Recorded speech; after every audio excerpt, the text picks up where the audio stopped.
Ela enfrentou o juiz, desafiou a lei e até confrontou o segurança, mas nada pôde prepará-la para o veredicto e despedaçou seu mundo. A atmosfera na sala de audiência estava carregada de expectativa. Repórteres se aglomeravam no fundo, com as câmeras prontas, enquanto murmuravam e já esboçavam manchetes antes mesmo da sessão começar. Na frente, advogados folheavam grossos processos e discutiam estratégias de última hora. O momento que todos aguardavam finalmente havia chegado. Ana Oliveira entrou na sala, não como ré, mas como se dominasse o ambiente. Alta, com uma confiança natural e vestida com um impecável terno branco, que certamente custava mais do que o salário anual de muitos presentes, ela se movia como se a palavra não lhe fosse desconhecida. Nem sequer lançou um olhar para as fileiras de espectadores ou reconheceu sua equipe jurídica, a qual havia contratado por um preço exorbitante para limpar a bagunça que ela teimava em não admitir como própria, e claramente não parecia incomodada com os sérios crimes que pesavam contra ela. As acusações eram de fraude no mercado financeiro, fraude eletrônica e obstrução da justiça. Ao se acomodar em sua cadeira, ela soltou um leve suspiro que mal disfarçava seu desagrado. Para ela, aquilo era apenas um incômodo, um pequeno problema de imagem que logo seria esquecido, ofuscado pelo próximo grande escândalo corporativo. Às 9 horas em ponto, o segurança avançou com voz firme e ensaiada, anunciando: todos de pé para o digno juiz Costa. Imediatamente, as cadeiras se moveram e o som do piso polido ecoou pela sala. Enquanto a multidão obedecia, até mesmo os advogados de Ana se levantaram devagar, alguns hesitando ao perceber que ela não se moveu. Ela permaneceu sentada, com uma perna cruzada sobre a outra e os dedos perfeitamente arreganhados sobre o joelho. Seu semblante era difícil de decifrar, mas um leve sorriso de autoconfiança brilhava em seus olhos, como se estivesse assistindo a um experimento, esperando ver quem teria coragem de desafiá-la. Murmúrios surgiram de imediato, seguidos de alguns suspiros surpresos e respirações contidas, enquanto os repórteres abandonavam os sussurros. O juiz Costa subiu ao banco, ajeitando sua toga com naturalidade. Conhecido por falar apenas o necessário e por ter um olhar que pouco traía suas intenções, ele já presidiu alguns dos casos mais complexos do país, construindo uma reputação por sua mente afiada, postura inabalável e uma forte aversão a teatralidades. Não precisava de drama. Sua simples presença impunha respeito. Por um instante, ele permaneceu em silêncio, apenas olhando para ela, enquanto a calma se estendia tanto que até o escrivão ergueu o olhar, sentindo que algo fora do comum estava prestes a acontecer. Finalmente, com voz tranquila porém firme, o juiz Costa disse: Senhorita Oliveira, neste tribunal seguimos os procedimentos estabelecidos. Espero que a senhora os cumpra. Os lábios de Ana se curvaram num sorriso irônico. Inclinando-se para trás, ela exalava uma segurança absoluta. Eu defendo o povo, meritíssimo, declarou, e suas palavras atingiram a sala como um golpe seco. Foi possível ouvir um suspiro coletivo, e um de seus advogados, um jovem de mãos trêmulas, virou-se instintivamente para ela, com o rosto tensando-se, como se quisesse dizer algo. Mas ele se conteve. O juiz Costa, mantendo sua postura inabalável, respondeu: Essa é a sua escolha. E então voltou sua atenção para a acusação. Naquele instante, a tensão parecia ter se dissipado, mas Ana esperava uma reação mais intensa, um protesto, uma explosão dramática. Em vez disso, se deparou com uma fria indiferença. O juiz havia reconhecido seu desafio e o descartado sem dar importância, sem entrar no jogo dela ou alimentando sua sensação de grandiosidade. Foi um erro de cálculo, algo a que Ana Oliveira não estava acostumada. Mas ela ainda não tinha terminado, e sua próxima ação faria a sala inteira estremecer. Sem demora, a promotoria avançou. Meritíssimo, a acusação está pronta para prosseguir. O juiz Costa assentiu, levemente. Continue. O promotor, Eduardo Santos, aproximou-se enquanto ajeitava cuidadosamente o paletó. Um homem que havia construído sua carreira enfrentando os poderosos, agora direcionava todo o seu foco para Ana Oliveira. O caso contra a senhorita Oliveira, é claro. As provas que apresentaremos demonstrarão, sem sombra de dúvida, que ela cometeu fraude intencional, enganou investidores, manipulou números e atrapalhou as investigações sobre as irregularidades financeiras de sua empresa. Ana mal reagiu, mantendo sua expressão imperturbável e sua calma habitual, como se Eduardo estivesse apenas descrevendo o clima, e não listando crimes que poderiam condená-la por décadas. Seu advogado principal, Carlos Pereira, tomou a palavra em seguida. Carlos Pereira era um advogado de alto custo, daqueles cujo nome só já transmitia a mensagem: "Eu nunca perco." Após ajeitar seus punhos, ele falou com um tom suave e controlado: "Meritíssimo, minha cliente é alvo não porque seja culpada, mas por ser bem-sucedida. A acusação está desesperada por uma vitória. Eles precisam de um caso de alto nível para justificar seus recursos. É disso que se trata este caso." Ana assentiu levemente, satisfeita. Contudo, o juiz Costa não demonstrou qualquer alteração em seu semblante e voltou sua atenção para Eduardo Santos. "Chame seu primeiro depoente." O primeiro depoente da acusação foi Marcelo Silva, um ex-funcionário financeiro da empresa Oliveira Tech. Ao subir ao banco dos depoentes, ele mal cruzou o olhar de Ana. Quando o fez, foi apenas por um instante fugaz, uma mistura de nervosismo e um leve ressentimento. Eduardo não perdeu tempo. "Senhor Silva, durante seu período na Oliveira Tech, lhe foi ordenado alterar os relatórios financeiros." Marcelo hesitou. "Seus dedos tremendo, levemente sobre o Colorado." "Sim," admitiu, e um murmúrio percorreu a sala. Ana exalou suavemente, controlando sua irritação. Tudo estava se desenrolando exatamente como ela havia planejado. A série de denunciantes, que pretendiam pintá-la de vilã, já estava em curso. "E quem lhe deu essa ordem?" insistiu Eduardo. Marcelo engoliu seco antes de responder. "Senhorita Oliveira." Dessa vez, a reação foi mais forte. Um repórter rabiscou freneticamente, e o som de sua caneta quebrou o pesado silêncio. Ana soltou uma risadinha leve, um pequeno riso de desdém, suficientemente alto para ser ouvido. Era o tipo de riso que dizia: "Isto é ridículo e não levarei isso a sério." O olhar do juiz Costa pousou nela por um breve momento, mas antes que pudesse falar, ela fez algo totalmente inesperado. De súbito, levantou-se, arrastando sua cadeira pelo piso brilhante e cortando a tensão como uma faca afiada. Carlos Pereira se contraiu, virando-se para ela, como se quisesse dizer "sente-se", mas sabia que não valia a pena intervir. Toda a sala mergulhou em um silêncio estranho. Ana não se dirigiu nem ao juiz nem aos seus advogados. Ela fixou seu olhar em Marcelo Silva e disse, com uma voz suave porém carregada de perigo: "Explique-me, Marcelo, quando exatamente eu lhe ordenei fazer isso?" Marcelo começou a falar: "Senhorita Oliveira", mas ela o interrompeu bruscamente. "Não? Sério. Foi por e-mail, por telefone, em um memorando ou é apenas mais um caso de um funcionário despreparado inventando desculpas?" Um suspiro coletivo percorreu a sala. Eduardo avançou imediatamente. "Meritíssimo." O juiz Costa levantou a mão e disse: "Senhorita Oliveira, por favor, sente-se." Mas ela recusou, cruzando os braços e afirmando: "Eu tenho o direito de questionar meu acusador." Carlos Pereira inspirou profundamente, sabendo que a situação estava se complicando. Com um olhar imperturbável, o juiz declarou: "Senhorita Oliveira, você tem direito à defesa, mas não pode interromper o andamento deste tribunal." Um sorriso irônico apareceu brevemente e no rosto de Ana. "Interromper? Eu só estou fazendo uma pergunta." Ele está mentindo.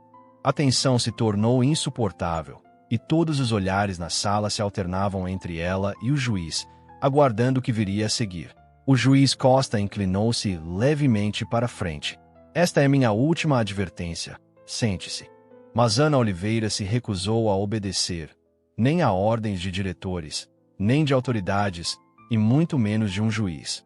O que ela fez a seguir mergulhou toda a sala no caos. Seu pulso permaneceu firme e sua respiração constante, mas era possível perceber uma faísca de frustração, um sinal de algo que ela não queria nomear. Ela não estava acostumada a ser controlada ou ignorada.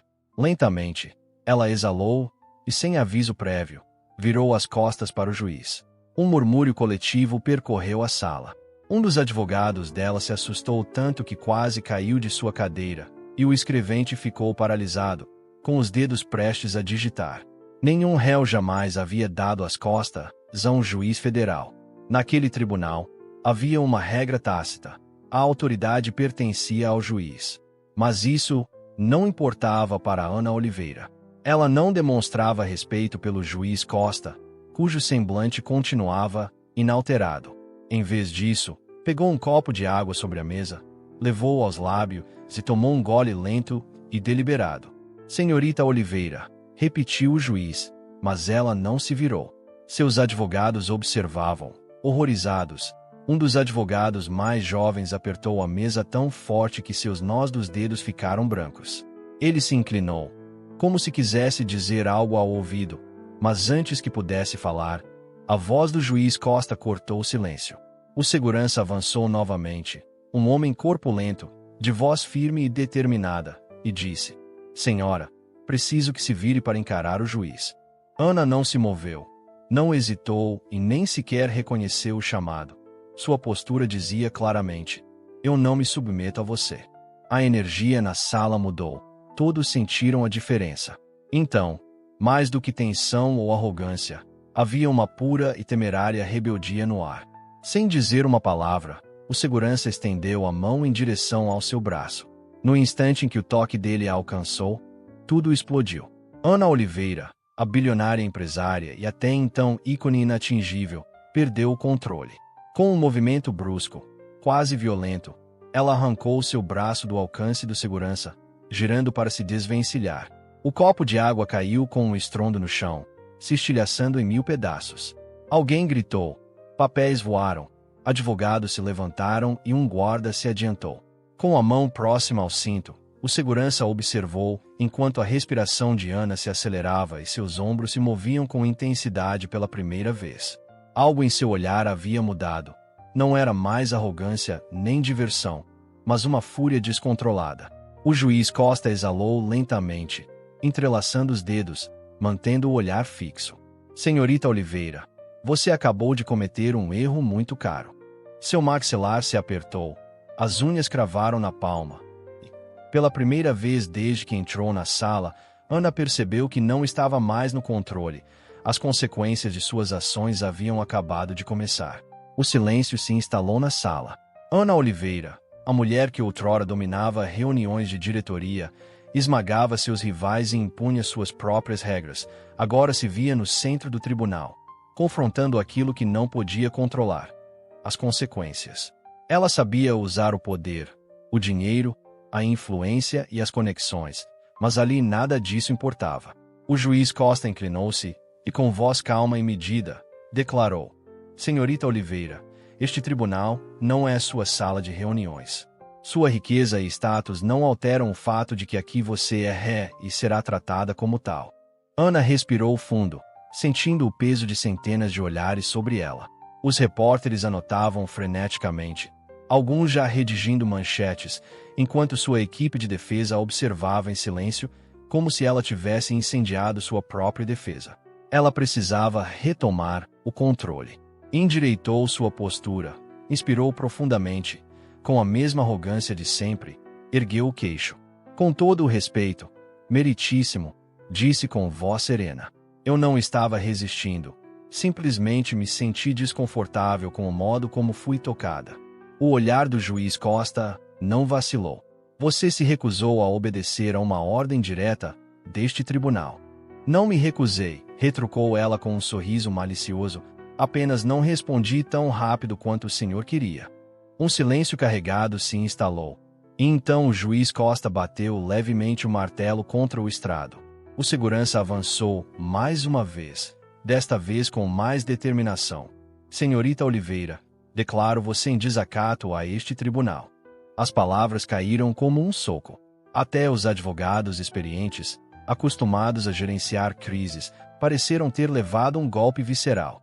Um deles, um jovem associado que mal tinha falado desde o início do julgamento, cobriu a boca, como se tivesse testemunhado um acidente de grandes proporções.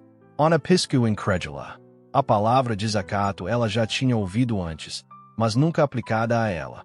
É sério mesmo? Perguntou baixinho, com um tom controlado, mas com um toque de incerteza. O juiz Costa manteve seu semblante inabalável.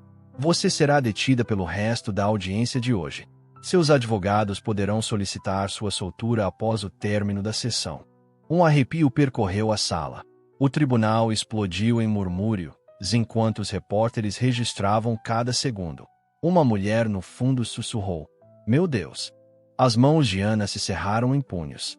Isso não era como deveria ser. Ela nunca imaginou que perderia. Mas quando o segurança se colocou atrás dela e sentiu a firme, inegável perda de controle, algo dentro dela se quebrou. Ela se virou bruscamente e exclamou: "Isso não pode ser." Contudo, o juiz Costa já havia seguido adiante e não voltou a encará-la. Para ele, ela já não era o centro do universo. Pela primeira vez, Ana Oliveira teve que encarar uma realidade para a qual não estava preparada. Ela não era mais intocável. O som metálico das algemas não foi apenas um barulho, foi um divisor de águas no equilíbrio do poder.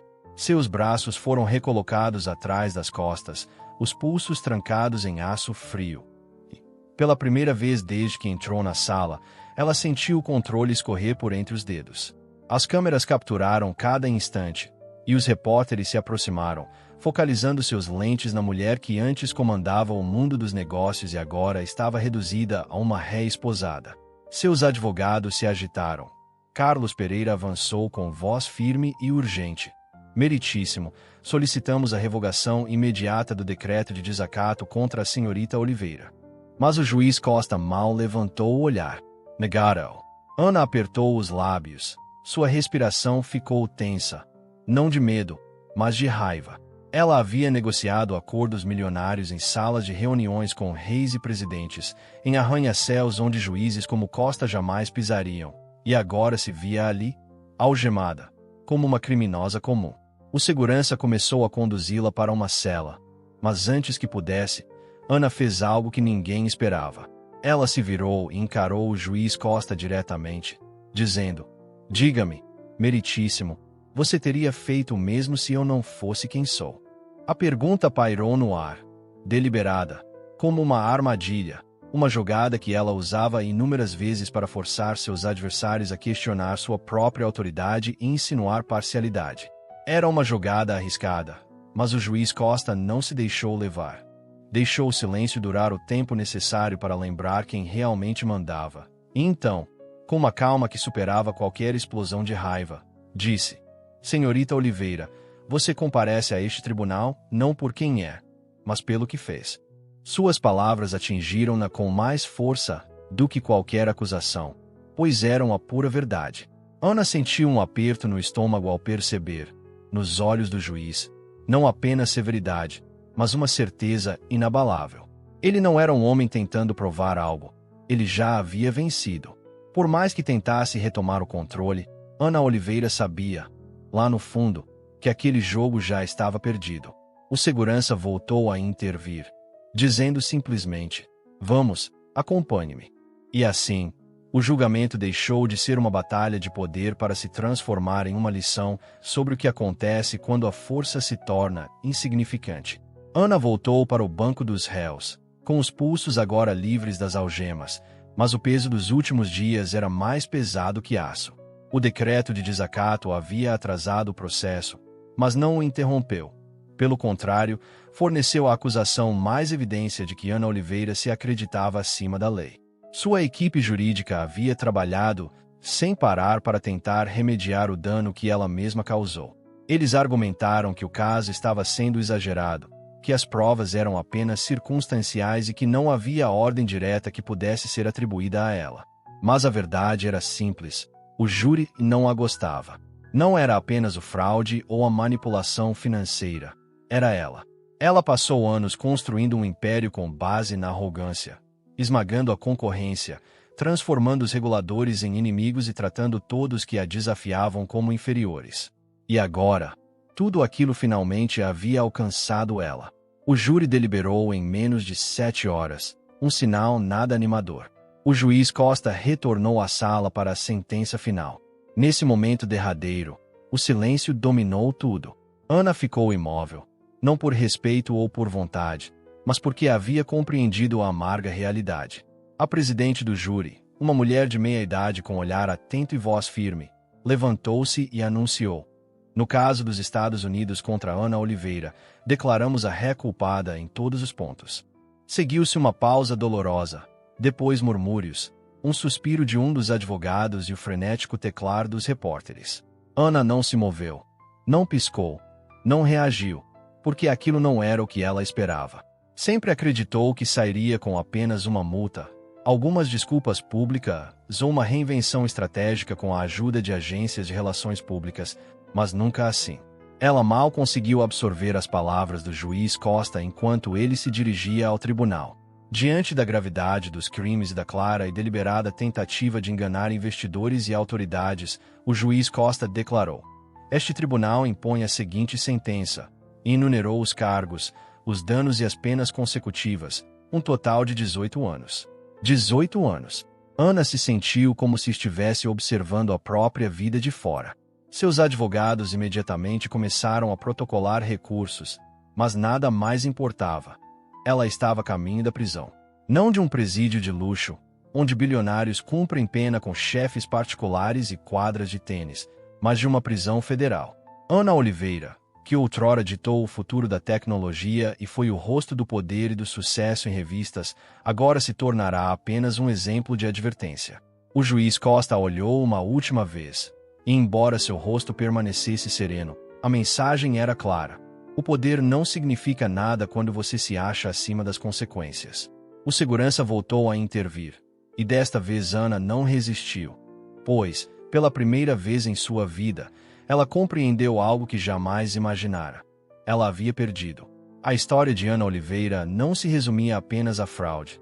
Tratava-se do que acontece quando a arrogância impede que você enxergue a realidade, quando você se acha intocável e pensa que as regras valem somente para os outros. O poder não te protege para sempre, principalmente quando você o abusa. No final, até os mais poderosos caem. Se você achou essa história interessante, deixe nos comentários se acredita que Ana recebeu o que merecia ou se a pena foi demais.